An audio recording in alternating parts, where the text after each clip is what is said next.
This second video on your DNA embryos is courteously from the Central Intelligence Agency, CIA, of the American government. You already know what DNA is.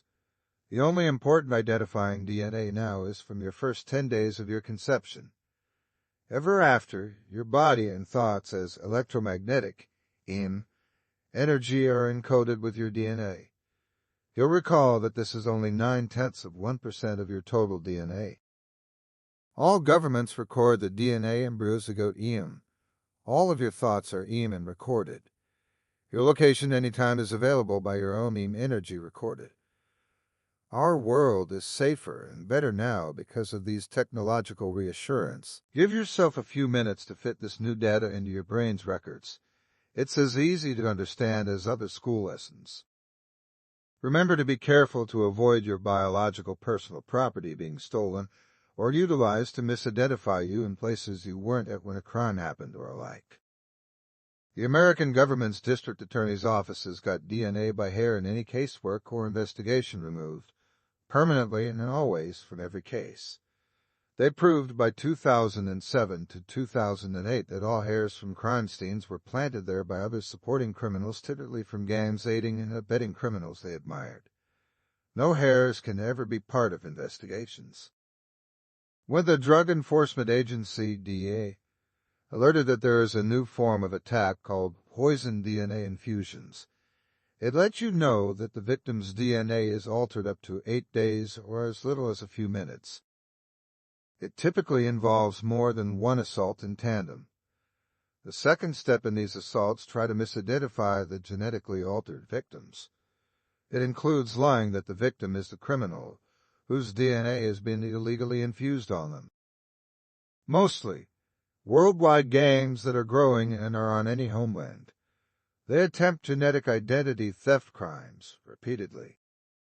Victims of identity theft often have resources including personal property, resumes, school, or medical records. These are often crime motives. Good news, though. Discoveries about DNA embryozygote technology means that we have a bright future. Already, the FDA is allowing military superior medical data to begin benefiting the public sector. Some laboratories are authorized to regrow livers from only a computerized code of the awaiting recipient. No harm is done to any for it. For those on waiting lists for liver transplants, this means they don't have to wait for a donor to die. Any transplantable organic parts made from recipients' DNA embryozygote coding is always going to be a perfectly compatible transplant. Next is another precaution. Depending upon your background, it may seem surprising or unusual. The DNA embryozygote of harmful disembodied or remotely assaulting persons is known as occult aggressions on America's penal codes. These are the numbering system of crimes, from big to small.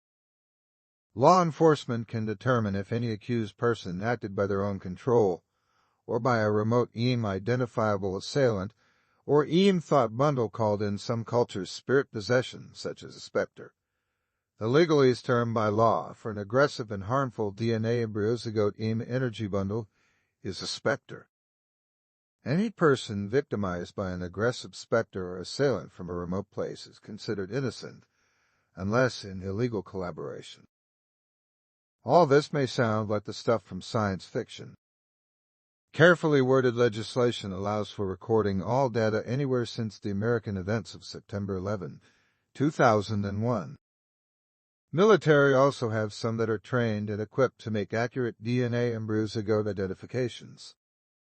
Anyone validly requiring this DNA embryozygote identification tool and resource may get it from behind the counter at law enforcement offices.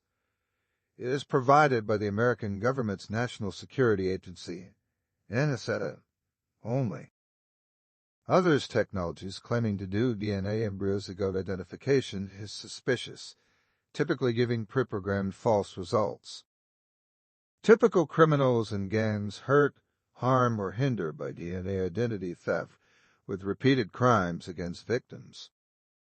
Reasons include that they are subconsciously attempting to get caught and reformed by communities they've left when breaking the laws of the country. Other reasons are fake beliefs from supposed paranormal encounters. They're also known to align with illegal cults' false lore. They habitually are on narcotics, adding a hallucinogen for a crime labeled paradox.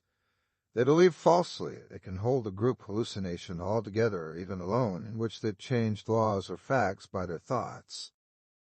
DNA embryo-zygote identity theft cases overlap law enforcement, military, and government. It can take more than one to solve any case. If you have an interest in learning more about this, your local clergy are often updated. The author of this video is one of many trained to assist with the paranormal aspects of the DNA embryo-zygote identity theft crimes, including exorcisms anywhere and illegal lore identification. If you want to learn more about the remote distancing energy manipulation or its data gathering potentials, a search on the Internet of the Remote Viewers Associations is good. Remote viewing was the United States Army protocol of past decades. At the time of this video script writing, the author has a public sector free to low-cost service for discussions about phenomenon. She is also trained to counsel and advise after someone has experienced anything paranormal. You don't have to be a victim. Her website is brand.site/phenomenon kaleidoscope services. Her official full disclosure blog assigned by President Donald J. Trump assists with updated lore and mythos and religious data facts. The blog is at onmyhonor.com.